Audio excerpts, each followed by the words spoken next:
ens van proposar la idea de fer una ràdio a Palafolls, que no n'hi havia, i bueno, ens vam ajuntar tots una colla d'amics, gairebé érem tots amics. Sí, tots els amics, sí.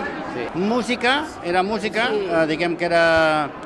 Al principi volíem fer una miqueta, ells, diguem, espècie de ràdio marina, però clar, nosaltres ho dèiem, teníem una altra manera de fer. Primer vam començar a Ciutadella, a fer la ràdio, que vam adequar la casa, vam pintar la casa, tot, ho vam fer-ho tot, sí.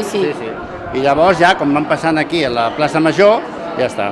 I ja vam fer, cada qual, nosaltres teníem un programa, amb en Xavi Roca i en Jaume Ribot i jo, i fèiem un programa el dissabte al vespre que es deia Un crit a la nit, que tot era música rock, moguda, Barcelona, madrilenya.